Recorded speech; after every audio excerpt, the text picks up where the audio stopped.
एक बात बोली थी क्या ज्वाइन करेंगे बोल के आज का ज्वाइन तो कल बोली थी लेकिन क्लास ही हुआ तो मेरे को कल शाम को बोले थे कि सुबह ज्वाइन करूंगा व्हाट्सएप में रिकॉर्डिंग नहीं होता है मैंने रिकॉर्ड करती हूँ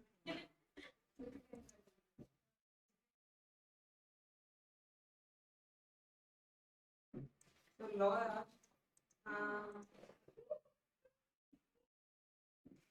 देना स्टार्ट करेंगे हम लोग। पिछले क्लास में हम लोग पढ़े थे टाइप्स ऑफ कंपनीज, ठीक है। टाइप्स ऑफ कंपनीज ऑलरेडी हो गया था।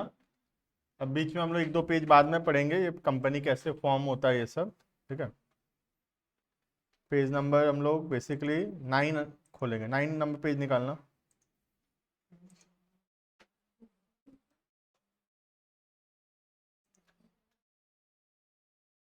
ठीक है, ये 7 तक हम लोग पढ़े थे। 7 का आधा ये जो टॉपिक है कंपनी कैसे बनता है, ये 2 पेज का हम लोग ये बाद में पढ़ेंगे, ठीक है। पहले हम लोग पढ़ेंगे क्लासिफिकेशन ऑफ कैपिटल और शेयर्स क्या होता है, और उसके बाद का सारा टॉपिक्स पहले पढ़ेंगे, ठीक है। देखना, सबसे पहला कैपिटल। कैपिटल हम लोग वैसे तो सुने हुए हैं और इसका अकाउंटिंग भी हम लोग क्लास 12th में किए थे, that is accounting for share capital, याद है। उसमें ये सारा वर्ड्स, उसमें वो सारा वर्ड्स ऑलरेडी था, पढ़ाया भी गया था सब कुछ, ठीक है। पहला होता है नॉमिनल ऑथराइज्ड या रजिस्टर्ड कैपिटल, दूसरा होता है इशूड कैपिटल, तीसरा है सब्सक्राइब्ड, चौथा है कॉल्ड अप, पांचवा है पेड अप, ठीक है। ये सारा का सारा वर्ड्स ऑलरेडी पढ़ाया जा चुका है क्लास 12 में शेयर कैपिटल के चैप्टर में, ठीक है। फिर हम फिर से एक बार पढ़ लेंगे, ठीक है। देखना, in the domain of company law, और कंपनी लॉ के नजरिए से the term capital is used in the following senses, ठीक है। तो 5 वर्ड है कैपिटल से रिलेटेड। पहला जो है डेट इज, तुम नोट्स नहीं लिए हो क्या? ठीक है, सबसे पहला है नॉमिनल ऑथराइज्ड या फिर रजिस्टर्ड कैपिटल, जिसका मतलब है कि मैक्सिमम जितना शेयर्स कंपनी इशू कर सकता है, ठीक है। ऑथराइज्ड कैपिटल, नॉमिनल कैपिटल या फिर रजिस्टर्ड कैपिटल का मतलब है मैक्सिमम जितना शेयर कंपनी इशू कर सकता है, उससे ज़्यादा शेयर वो इशू ही नहीं कर सकता, ठीक है। उससे ज़्यादा शेयर अगर हमको इशू करना है तो हमको ROC रजिस्ट्रार ऑफ कंपनीज से परमिशन लेना पड़ेगा, ठीक है। तो सपोज हम लोग टोटल परमिशन लिए हैं कि हम 10,000 शेयर्स इशू करेंगे 10 रुपए का, तो इसका मतलब मैक्सिमम जो हम पैसा ले सकते हैं public say that is 1 lakh rupees. इसको बोला जाता है नॉमिनल ऑथराइज्ड या फिर रजिस्टर्ड कैपिटल, ठीक है।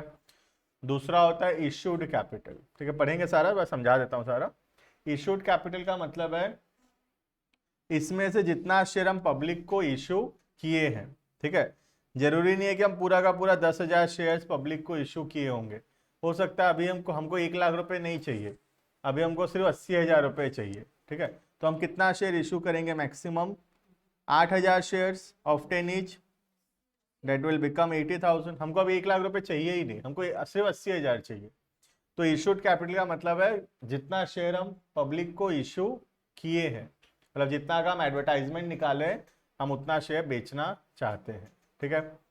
सब्सक्राइब्ड का मतलब होता है इसमें से जितना बिका है, हम 80,000 शेयर का एडवर्टाइजमेंट निकाले कि हम 80,000 शेयर बेचना चाहते हैं।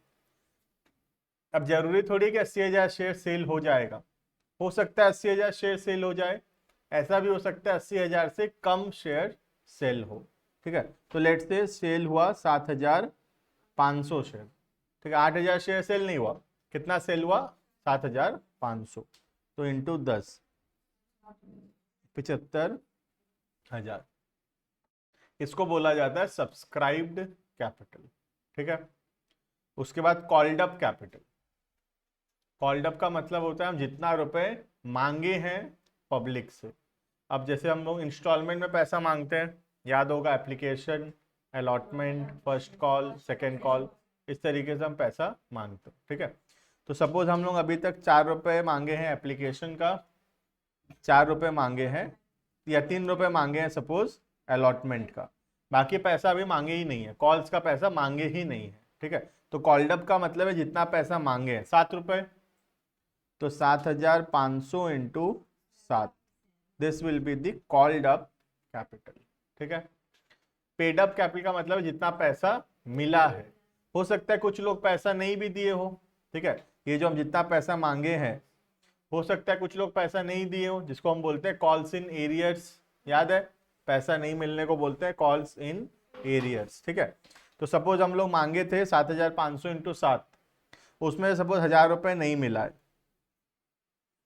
तो उसको बोलेंगे पेड अप कैपिटल। ठीक है, जितना मिला है, मतलब 7,500 इंटू 7, ये कितना होगा, 15 15 15 45, 52,500, तो 52,500 माइनस 1,000, कितना मिला है, 51,500। This will be called as the paid up capital. Clear है।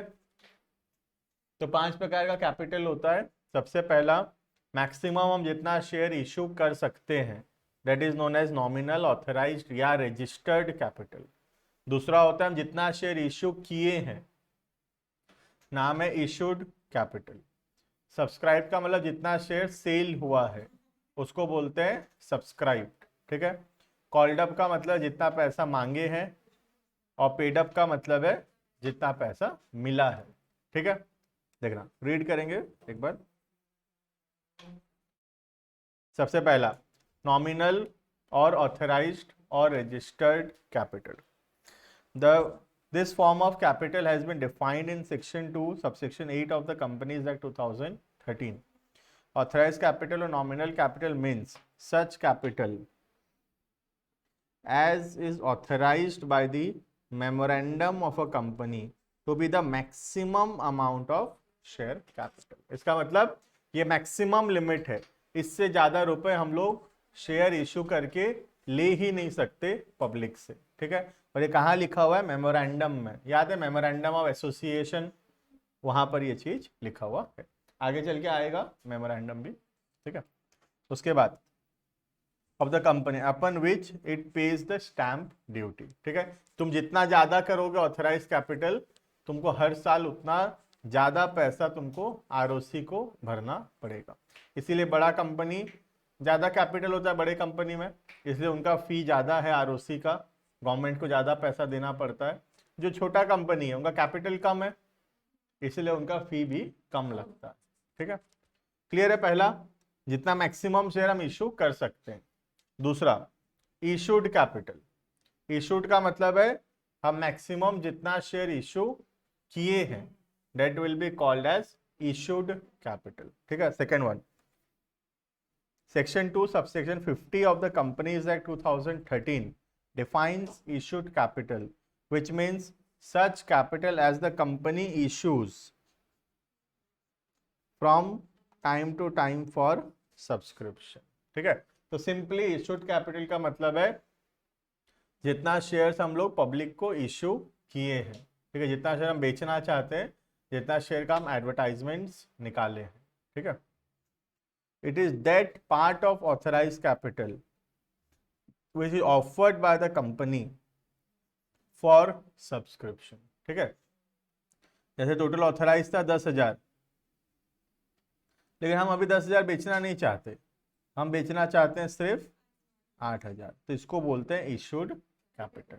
और इसको 2,000 को बोलते हैं अनइशूड कैपिटल, जो अभी तक हम इशू नहीं किए हैं। ठीक है, and includes share allotted for a consideration other than cash। क्या होता है ये, क्या सुना हुआ है कहाँ?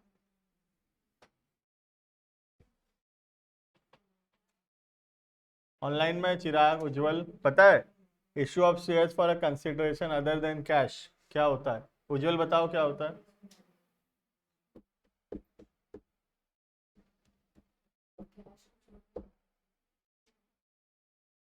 इसमें मतलब शेयर को अलॉटेड किया जाता है, मतलब जैसे कि हम किसी, आपके पास एक शेयर है, मेरे पास एक जन का शेयर है, तो उसमें मतलब कैश नहीं देकर हम एक दूसरे के साथ शेयर अलॉट करते हैं। ये तो तुम ऐसे ही गेस कर दिए, जो कि गलत भी है। प्रॉपर किसको आता है तो देखो, तो ये सही तो बोली ना कि किसी के साथ शेयर मतलब कि मतलब जैसे कैश नहीं देके शेयर, किसी दूसरे शेयर ले लेंगे और उसको शेयर दे देंगे अपना। मतलब ऐसा नहीं जैसे कि अभी कोई शेयर लिया है किसी से, किससे लिया? कंपनी से लिया। हाँ कंपनी से लिया है, और वो कैश नहीं देना चाहता है, कैश नहीं लेना चाहता, तो उससे शेयर भी तो ले ही सकते हैं शेयर। तो ऐसा नहीं है। चलो देखो, हम लोग पढ़े हैं 12th में, तुम भूल जा रहे हो। हम लोग किसी से, सपोज कंपनी है, कंपनी किसी से एसेट्स खरीदा, ठीक है, क्या वही हुआ? कुछ भी बक दे रहे हो और वही हुआ हुआ। ठीक है, कंपनी किसी से एसेट खरीदा, ठीक है, अब हमको एसेट का पैसा देना है कैश में, ठीक है, सपोज हम किसी से भी एसेट्स खरीदे तो हमको पैसा देना पड़ेगा। अब हम पैसा नहीं देकर क्या दिए उसको, हम लोग शेयर्स इशू किए। तो कोई कॉन्सेप्ट ही नहीं था, तुम कुछ भी बोल रहे थे, कोई कॉन्सेप्ट ही नहीं था। थोड़ा बहुत सही था उज्जवल, है ना। चलो, तो सिंपल सा मतलब है issue of share for a consideration other than cash का मतलब है हम लोग शेयर इशू तो किए लेकिन बदले में पैसा नहीं मिला। ठीक है, क्या मिला? एसेट्स मिला। ऑब्वियस सा बात है ना, हम क्या खरीदे? किसी से एसेट खरीदे और बदले में क्या दिए? शेयर्स दिए। पहले क्या होता था? शेयर्स देते थे और पैसा मिलता था। किसी को शेयर इशू करेंगे तो पैसा मिलेगा ना। इस बार शेयर इशू किए लेकिन पैसा नहीं मिला, पैसा की जगह क्या मिला? कोई एसेट मिला। ठीक है, उसको बोलते हैं issue of shares for a consideration other than cash. ठीक है, next third, subscribed capital. Subscribe का मतलब पता है? इशूड में से जितना शेयर पब्लिक सब्सक्राइब किया, जितना खरीदा है पब्लिक। ठीक है, सेक्शन 2 सबसेक्शन 8 ये सब याद नहीं करना बिल्कुल भी, सबसेक्शन ऑफ सेक्शन याद हो ही नहीं सकता। ठीक है, of the companies Act 2013 defines subscribed capital as such part of the capital which is for the time being subscribed by the members of a company। जितना शेयर मेंबर्स खरीदे हैं उसको बोलते हैं अपने सब्सक्राइब्ड कैपिटल। ठीक है, तो नॉमिनल या ऑथराइज का मतलब मैक्सिमम जितना इशू कर सकते हैं, इशूड का मतलब जितना इशू किए हैं, सब्सक्राइब का मतलब जितना शेयर सेल हुआ है। ठीक है, नेक्स्ट कॉल्ड अप का मतलब जितना मांगे हैं, पेड अप का मतलब जितना मिला है। ठीक है, देखना section 2 subsection 15 of the companies act 2013 defines called up capital as such part of the capital which has been called for payment। जिनको हम पैसा दे दो बोल के मांग चुके हैं उनसे हम पैसा। ठीक है, it is a total amount called up on the shares issued. जितना शेयर हम इशू किए हैं उस पर हम जितना पैसा मांगे हैं उसको अपने बोलेंगे कॉल्ड अप कैपिटल। ठीक है, and last paid up capital. जितना पैसा अपने को मिला है that will be called as paid up capital. ठीक है, द टोटल अमाउंट पेड और credited as paid on shares issued, it is equal to called up capital less calls in arrears। मतलब जितना पैसा मांगे हैं called up capital माइनस जितना नहीं मिला है calls in arrears। तो बाकी मिला है, जैसे हम लोग 50,000 रुपये मांगे हैं और 1,000 नहीं मिला है तो कितना मिला है फिर? 49। कैसे निकला है? Called up 50,000 minus calls in arrears 1,000, तो क्या निकल रहा है? 49,000। क्लियर है? 5 वर्ड। ठीक है, जो कि हमारे अकाउंट्स में भी काम में आएगा जब हम लोग शेयर कैपिटल, बुक 2 का शेयर कैपिटल बचा हुआ है, जब हम लोग वो थोड़ा रिवाइज करेंगे तब वो काम में आएगा। ठीक है, नेक्स्ट बाकी बुक 2 में जितना चैप्टर है, दो जो बचा हुआ चैप्टर है एनपीओ और शेयर कैपिटल, उसमें कुछ नया नहीं है। ठीक है, उसमें जो हम 11th में ऑलरेडी 12th में ऑलरेडी पढ़े हैं वो सेम टू सेम है, कुछ भी एक भी बात उसमें नया नहीं लिखा हुआ है। ठीक है, नेक्स्ट शेयर्स। शेयर्स क्या होता है एंड कितने टाइप्स का होता है शेयर्स, हम लोग वो देखेंगे। ठीक है, देखना शेयर का मतलब ही है कि शेयरिंग जैसे बोलते हैं तो हिस्सेदारी, शेयर मतलब एक हिस्सा, ठीक है। तो यहाँ पर शेयर्स का मतलब वही है, कंपनी का जो ओनरशिप है उसमें तुम्हारा एक जो हिस्सा है उसको बोलते हैं एक शेयर, ठीक है। तो the total capital of the company is divided into small small parts, छोटे छोटे पार्ट्स में डिवाइड किया गया कैपिटल को। हर एक पार्ट को क्या बोला जाता है, एक शेयर बोलते हैं, जो कि यूजुअली 10 या 100 रुपए के डिनोमिनेशन में होता है, ठीक है। लेकिन ऐसा कोई जरूरी नहीं है कि 100 या 10 में ही होगा, 20, 50 में भी, 200, 300 में भी हो सकता है, ठीक है। नॉर्मली कंपनीज का 10 या फिर 100 के डिनोमिनेशन में ही रहता है, ठीक है। तुम देखिए भी हो, याद होगा 11th-12th का, तो इशू ऑफ शेयर में 10 रुपए का शेयर हम इशू करते थे, तो वो 10 रुपए क्या है, that is the value of the share, face value of the share, ठीक है। देखना section 2 subsection 84 of the Companies Act 2013 defines the term shares, which means, underline करना, which means a share in the share capital of the company and includes stock, ठीक है। तो stock कुछ नहीं होता है, स्टॉक भी एक प्रकार का शेयर ही है। स्टॉक मतलब वो स्टॉक नहीं होता यहाँ पर गुड्स, वो नहीं है ये, ठीक है। Stock is also a type of a share, ठीक है, जो कि बहुत ज़्यादा अभी समझने का जरूरत नहीं है, इतना हम समझ सकते हैं खाली कि स्टॉक क्या होता है। Stock is also type of a share. यहाँ स्टॉक का मतलब वो स्टॉक नहीं है तो दुकान में जो सामान है वो स्टॉक इसका मतलब नहीं है, ठीक है। Next, a share thus represent such proportion of the interest of the share holders as the amount paid up thereon bears to the total capital payable to the company, ठीक है। तो सिंपल इतना सा बात है कि कितना परसेंट ओनर है ये दिखा जाए। 1% ओनर है, इसका मतलब 10,000 शेयर्स का 1% शेयर अगर किसी के पास है, डेट मीन्स वो 1% ओनर है उस कंपनी का। अगर मैं 10,000 में से 5,000 शेयर मेरे पास है, डेट मीन्स मैं 50% ओनर हूं उस कंपनी का, ठीक है। तो शेयर्स क्या दिखाता है, percentage of ownership in the company, ठीक है। It is measure by a interest in the company's asset to which a person holding a share is entitled, कितना परसेंट मालिक है दिखाता है, ठीक है। दो टाइप का बेसिकली शेयर्स होता है, इक्विटी एंड प्रेफरेंस शेयर्स। तो वही है यहाँ पर भी, बेसिकली शेयर्स को दो पार्ट में डिवाइड कर सकते हैं हम लोग ब्रॉडली। पहला होता है इक्विटी शेयर्स और दूसरा होता है प्रेफरेंस शेयर्स, ठीक है। देखना, कोई भी चीज को प्रेफरेंस क्यों बोलते हैं, प्रेफरेंस का मतलब ये होता है कि प्रायोरिटी देना। प्रेफरेंस सिंपली मीन्स प्रायोरिटीज देना किसी को। तो प्रेफरेंस शेयर का मतलब है इन शेयर होल्डर्स को प्रायोरिटी मिलता है।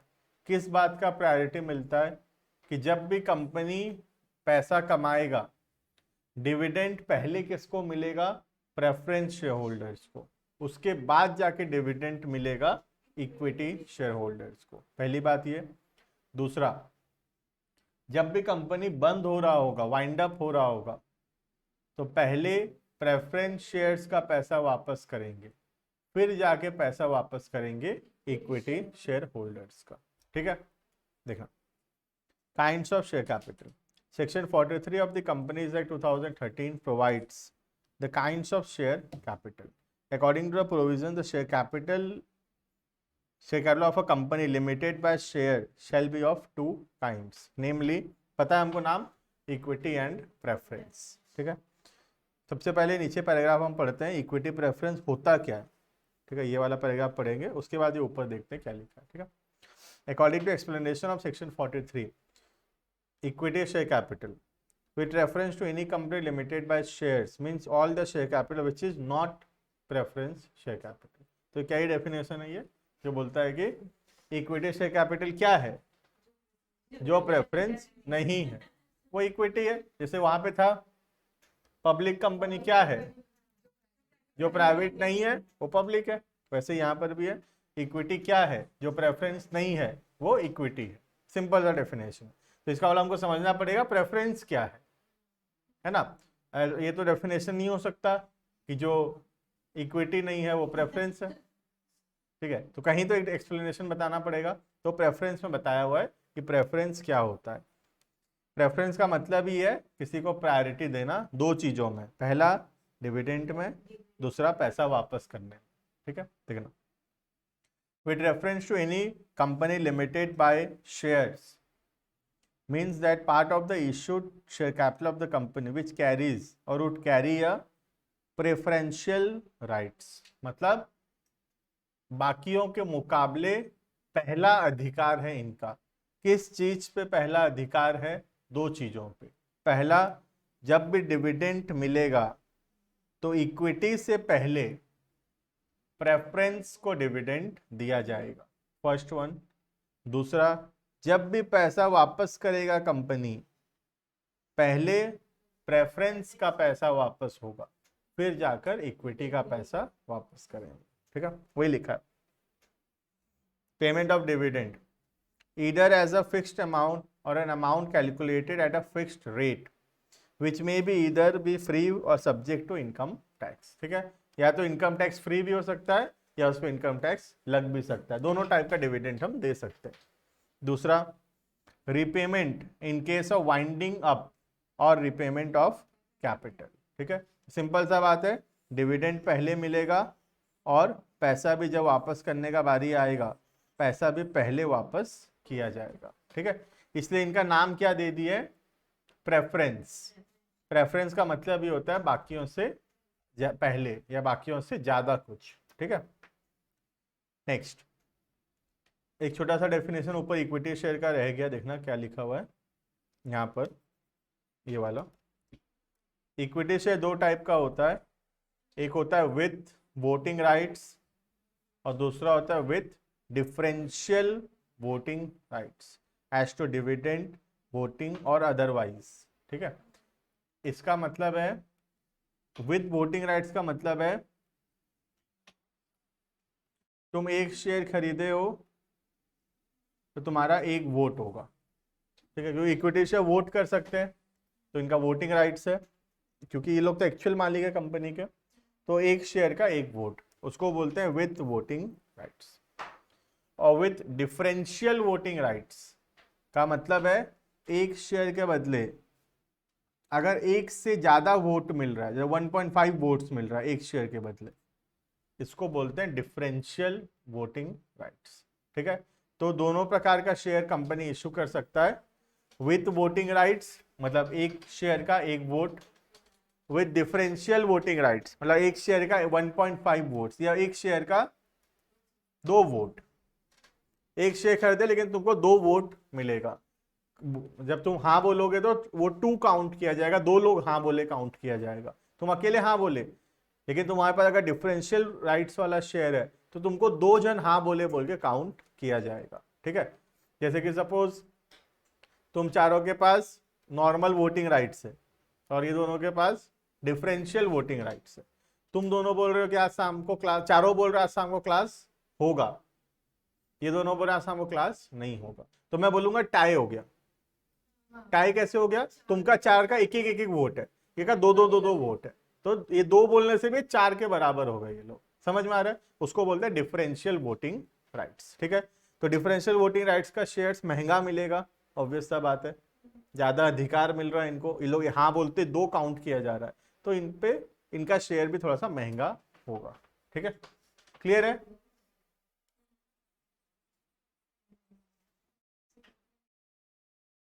तो नॉर्मली 2 टाइप का शेयर होता है, एक होता है इक्विटी शेयर और दूसरा होता है प्रेफरेंस शेयर। इक्विटी 2 टाइप का हो सकता है, विद वोटिंग, विदाउट वोटिंग, मतलब विद डिफरेंशियल वोटिंग। ठीक है, और प्रेफरेंस किसको बोलते हैं? जिसपे क्या क्या 3, तो तीसरा क्या?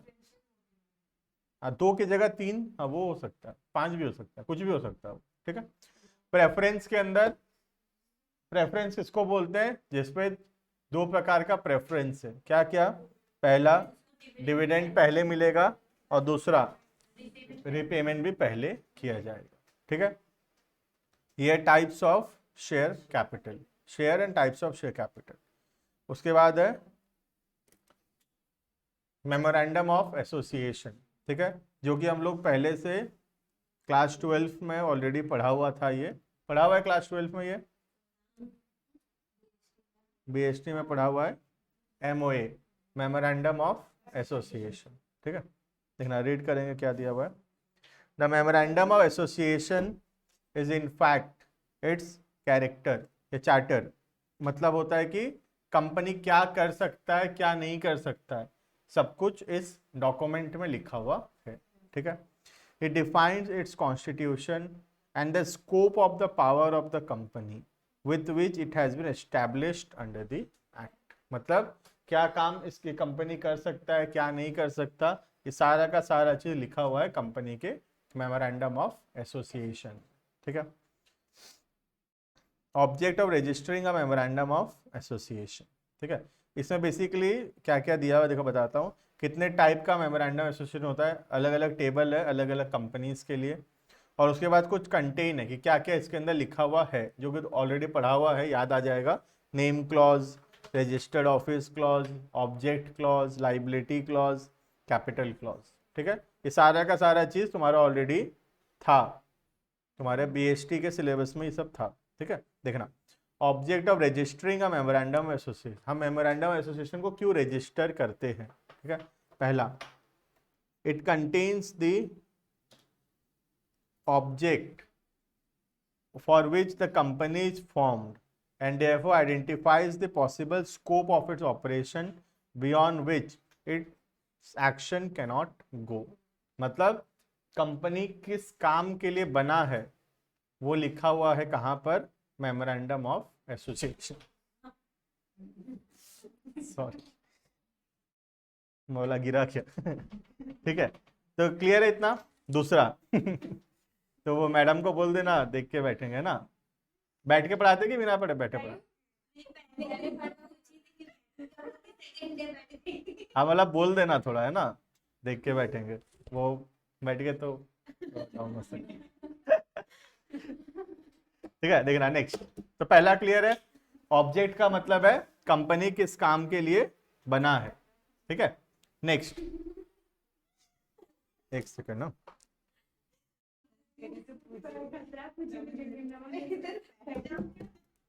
पढ़ो पढ़ो पढ़ो, छोड़ो उसको।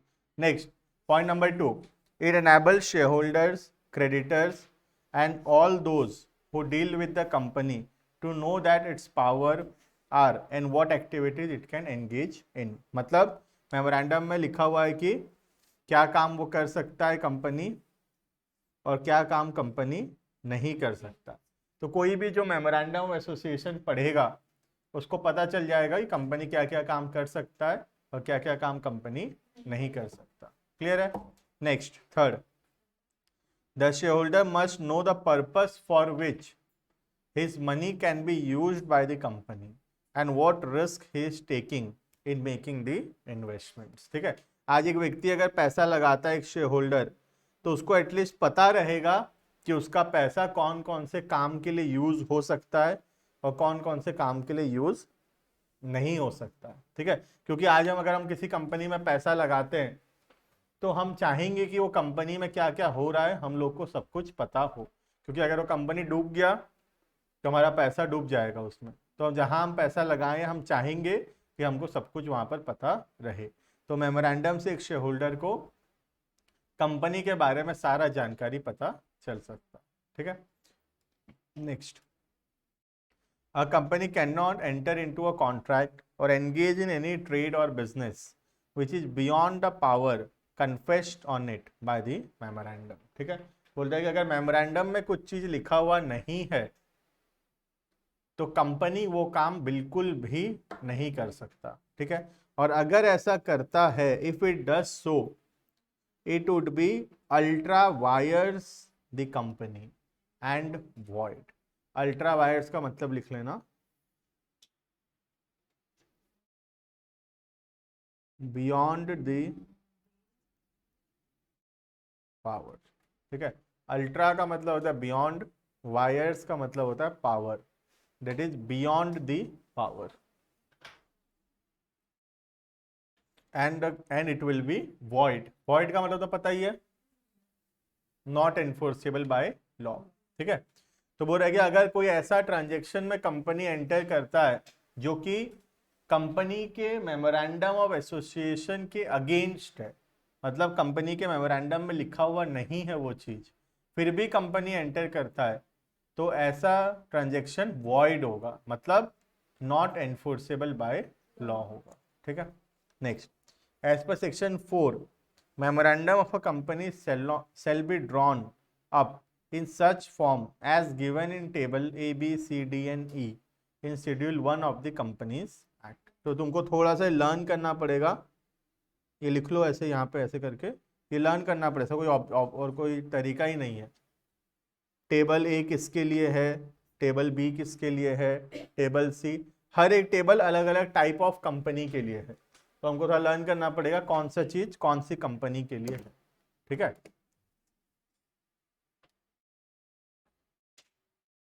ठीक है, तो ये कुछ नहीं है, खाली ये लिखा हुआ है कौन सा टेबल कौन से कंपनी के लिए एप्लीकेबल होगा। ठीक है, नेक्स्ट, कंटेन्स ऑफ मेमोरेंडम, एक मेमोरेंडम ऑफ एसोसिएशन के अंदर क्या क्या लिखा हुआ होता है, जो कि हम ये सारा चीज मैं बता रहा हूँ, ये ऑलरेडी हम लोग के पढ़ा हुआ होगा, याद भी आ गया होगा, ये देखकर नेम क्लॉज ऐसे सब देखने से याद भी आ गया होगा। ठीक है, एक रीड कर लेंगे, लेकिन हम लोग फिर भी देखना। पहला, name of the company, company का क्या नाम है, ठीक है, ये सारा लिखा हुआ होगा पहला में, दैट इज नेम क्लॉज। देखना क्या लिखा है, the name of the company, that is name clause with the last word limited in case of a public company and the last word private limited in case of a private company। पता ही है सबको, private company का नाम के आखिरी में होगा private limited, public के नाम पर होगा limited. The clause is not applicable on the companies formed under section 8। क्या होता है सेक्शन 8? क्या है सेक्शन 8 कंपनी?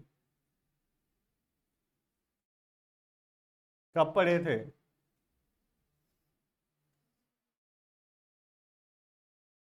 एक क्लास पहले पढ़े हैं। देखो अदर कंपनीज में सेक्शन 8 नहीं लिखा हुआ है, एनपीओ, विकास,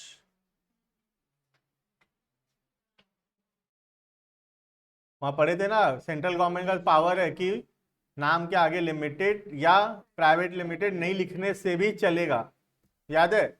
वही तो बोल रहा है यहाँ पर भी, ये जो नाम का क्लॉज है एनपीओ के ऊपर एप्लीकेबल नहीं है, क्योंकि एनपीओ के नाम के आखिर में लिमिटेड या प्राइवेट लिमिटेड नहीं रहने से भी चलता है। ठीक है, next, for the company under section 8 of the act, मतलब उसी के बारे में बता रहा है, अभी भी एनपीओ के बारे में ही बोल रहा है। The name shall include the words foundation, forum, association, federation, chambers, council, electrical trust etcetera. कोई भी नाम हम यूज कर सकते हैं, तो तुम देखते होगे जैसे स्कूल का जनरली ट्रस्ट के नाम से रहता है, ठीक है, जैसे कोई मंदिर का भी होता है, तो मंदिर का भी, जैसे समलाई मंदिर ट्रस्ट, ठीक है, काली मंदिर ट्रस्ट, ठीक है, सब नाम के आखिर में क्या लगा रखें? ट्रस्ट लगा रखें। तो वैसे ही तुम कोई भी वर्ड यूज कर सकते हो, एक्ट बोलता है कोई भी वर्ड तुम आखिरी में यूज कर सकते हो। ठीक है, स्कूल के भी नाम के आखिरी में ट्रस्ट रहता है। ठीक है, जैसे स्कूल, जैसे संस्कार है, तो स्कूल का नाम है संस्कार, ट्रस्ट का नाम है सियोनारा ट्रस्ट। ठीक है, स्कूल का ट्रस्ट का नाम है सियोनारा ट्रस्ट। ठीक है, वैसे ही विकास का भी, विकास का नाम अलग है, विकास का ट्रस्ट का नाम अलग है, नाम के आखिरी में ट्रस्ट रहता है। ठीक है, तो वैसे ही कोई भी जो एनपीओ है, नॉट फॉर प्रॉफिट, वो नाम के आखिरी में कोई भी एक वर्ड यूज कर सकता है, foundation, forum, association, federation, chamber, council, trust, कोई भी वर्ड यूज कर सकते हैं। ठीक है, next, as per MCA notification dated 5 June, अभी रिसेंट है 2015 का, a government company's name must end with the word limited. ठीक है, in case of 1 person company, OPC का भी आ गया रूल, ओपीसी में क्या बोलता है? The word 1 person company should be included below it's name. बोला कि नाम के बाद में, नाम के नीचे तुमको 1 पर्सन कंपनी वर्ड लिखना पड़ेगा। क्यों? ताकि कोई भी व्यक्ति जो कंपनी का नाम पढ़े उसको पता चल जाए कि कौन सा कंपनी है वन पर्सन कंपनी। समझ में आ रहा है?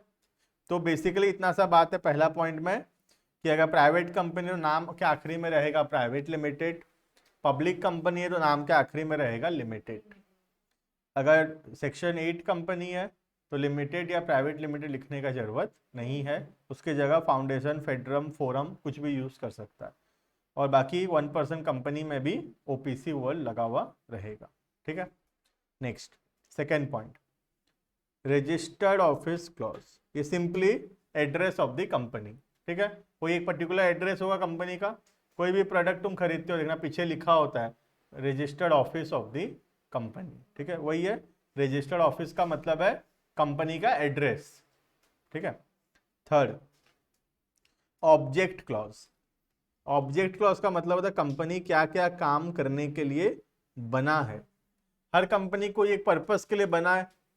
ठीक है, तो ऑब्जेक्ट क्लॉज में लिखा हुआ है कंपनी का क्या बिजनेस है, क्या काम है, क्या करने के लिए कंपनी फॉर्म हुआ है, उसको हम बोलते हैं ऑब्जेक्ट क्लॉज। ठीक है, देखना, the objects for which the company is proposed to be incorporated and any matter considered necessary in furtherance there of.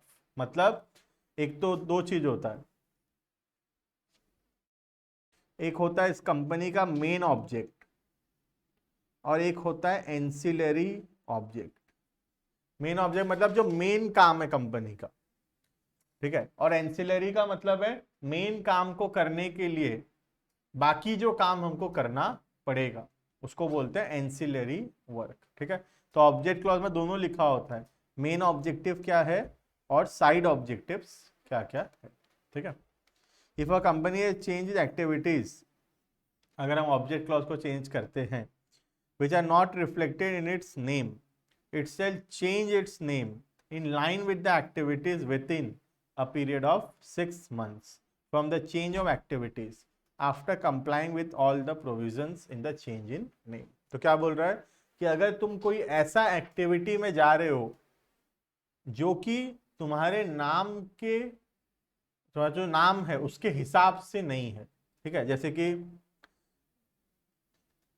कोई भी जैसे कपड़ा बेच रहे हैं हम लोग, ठीक है, तो दुकान का नाम रहता है सपोज ABC ड्रेसेस, रह सकता है ऐसा नाम। ठीक है, या तो ABC dresses private limited company है। ठीक है, अब ये बिजनेस, ये ABC क्या कर रहा है, ये लोग ड्रेसेस का व्यापार को बंद करके ये लोग अभी फर्नीचर बेचने वाले, ये लोग अपना ऑब्जेक्ट चेंज कर रहे हैं। मतलब अब ड्रेसेस का बिजनेस बंद कर रहे हैं और अब ये लोग फर्नीचर का बिजनेस चालू करेंगे। तो क्या अब इनका नाम ये रहना चाहिए ABC ड्रेसेस प्राइवेट लिमिटेड? नहीं। तो ये वही बोल रहा है कि अगर ऑब्जेक्ट क्लॉज को चेंज करते हो और ऑब्जेक्ट क्लॉज के हिसाब से अगर नाम नहीं है तुम्हारा, तो 6 महीना के अंदर तुमको नाम चेंज करना पड़ेगा। समझ में आ रहा है? क्योंकि ऑब्वियस सा बात है, तुम फर्नीचर बेच रहे हो तो नाम तुम ABC dresses private limited continue नहीं कर सकते। तुमको कुछ ऐसा नाम रखना होगा जो कि या तो पूरा ही अलग हो, जो कि कुछ ड्रेसेस या फर्नीचर कोई वर्ड ना रहे उसमें, या तो कम से कम फर्नीचर वर्ड रहे या हार्डवेयर वर्ड रहे, तो पता चले कि हाँ ये चीज का बिजनेस है। ठीक है, इसलिए देखना सब दुकान जो चीज का बिजनेस होता है उसके लगता, मतलब उसके जैसा नाम रखते हैं, ताकि नाम से भी पता चले कि किस चीज का बिजनेस है बोल के। ठीक है, श्रीजी प्लाईवुड्स, नाम से पता चले प्लाईवुड्स मतलब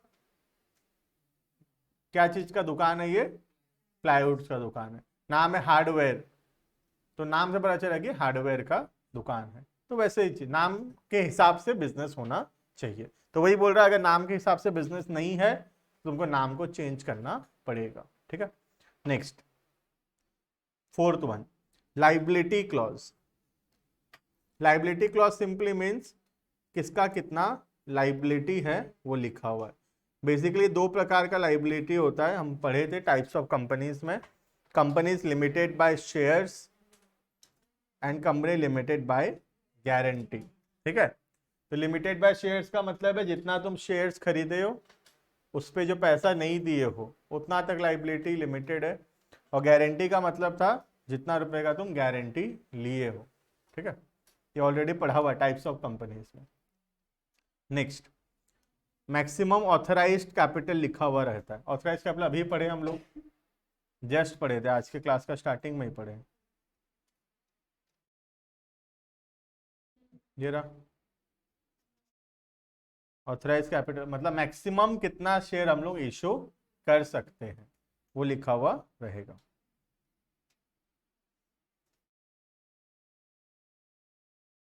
देखना, the amount of authorized capital divided into shares of fixed amount and the number of shares with the subscriber to the memorandum agreed to take indicates opposite their names which shall not be less than 1 share.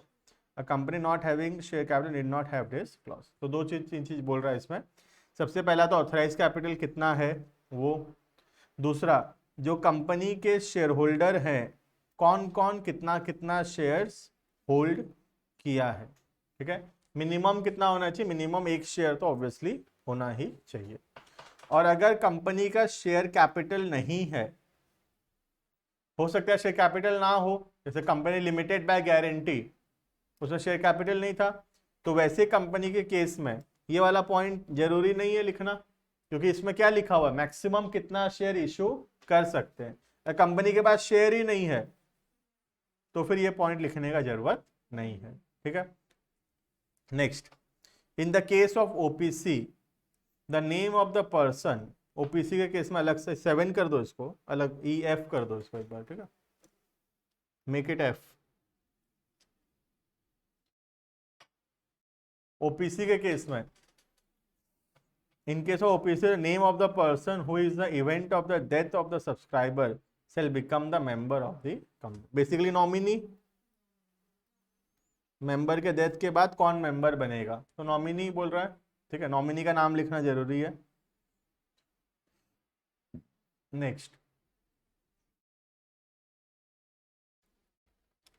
बोला है कि last point, minor एक member नहीं बन सकता, minor sign नहीं कर सकता, ठीक है, लेकिन माइनर के बिहाफ में उसके पेरेंट्स जो है वो साइन कर सकते हैं, ठीक है। देखना, a minor can not be a signatory to the memorandum as is not competent to contract. याद है capacity of parties, Indian contract act, minor is not allowed to enter into a contract, ठीक है। The guardian of the minor, मतलब minor के parents who subscribes to the memorandum on his behalf will be deemed to have subscribed in his personal capacity. तो simple सा बात बोल रहा है, तो माइनर तो मेंबर बन ही नहीं सकता, मतलब माइनर सिग्नेटरी हो ही नहीं सकता, साइन नहीं कर सकता। माइनर के बदले कौन कर सकते हैं, उसके गार्डियन, मतलब उसके पेरेंट साइन कर सकते हैं, ठीक है। और यही माना जाएगा कि माइनर साइन किया है, लेकिन माइनर साइन नहीं कर सकता तो माइनर के बदले उसके पेरेंट साइन करेंगे, लेकिन यही माना जाएगा कि माइनर साइन किया है। क्लियर है। नेक्स्ट एक छोटा सा रूल है, डॉक्ट्राइन ऑफ अल्ट्रा वायर्स। अभी बताया मैं अल्ट्रा वायर्स क्या होता है, beyond the power of the company, ठीक है। तो अल्ट्रा वायर सिंपली मीन्स जो चीज कंपनी के पावर के बियॉन्ड है, खिलाफ है, उसको बोलते हैं अल्ट्रा वायर्स। और ऐसा ट्रांजेक्शन क्या होता है, वॉइड, मतलब नॉट एनफोर्सेबल बाय लॉ, ठीक है। अब सपोज तुम कोई ट्रांजेक्शन में एंटर करते हो जो कि तुम बाद में देखते हो कि अल्ट्रा वायर्स है, तो इसका मतलब है कि तुम जो भी ट्रांजेक्शन में एंटर किए हो कंपनी के साथ, वो ट्रांजेक्शन अब वॉइड हो गया है।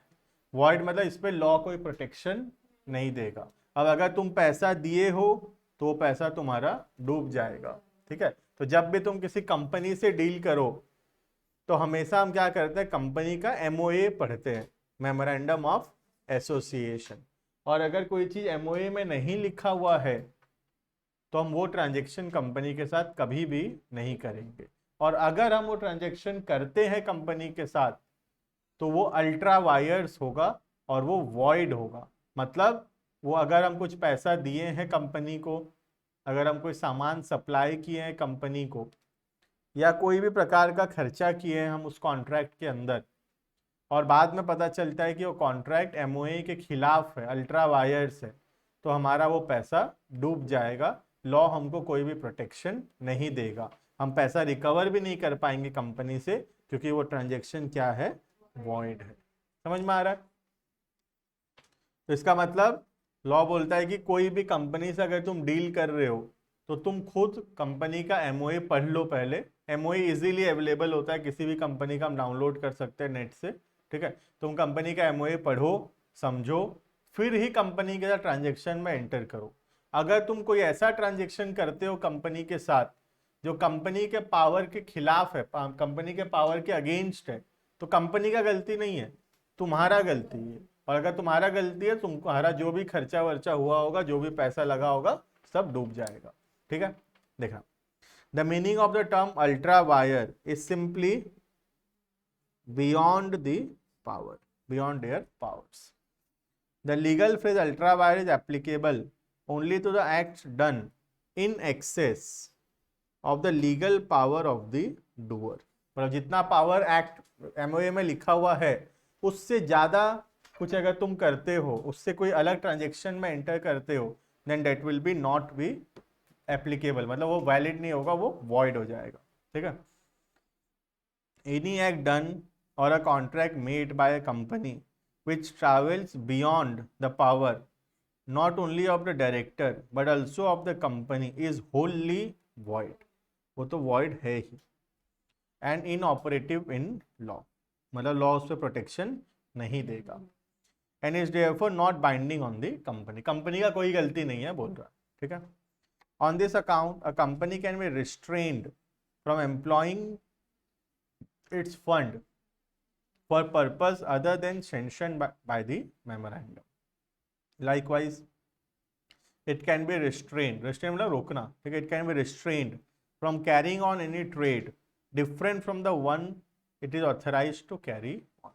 तो बोल रहे कि हम जो चीज एमओए में लिखा हुआ है, जो काम हम करने के लिए बने हैं, कंपनी जो काम करने के लिए बना है, सिर्फ वही काम कर सकता है, उसके अलावा कोई काम कर रहा है तुम कंपनी को रोक सकते हो।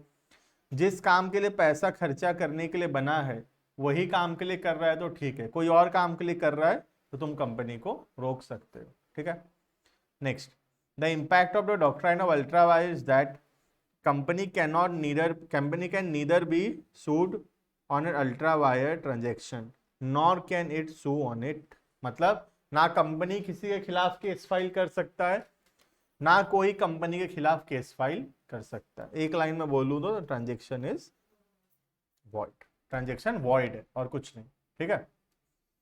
Since the memorandum is a public document, public document का मतलब है जो चीज आसानी से मार्केट में मिल जाता है। तुम आज किसी भी कंपनी का एमओए पढ़ना चाहो तो उस कंपनी के वेबसाइट में जाके तुम एमओए डाउनलोड करके पढ़ सकते हो, ठीक है।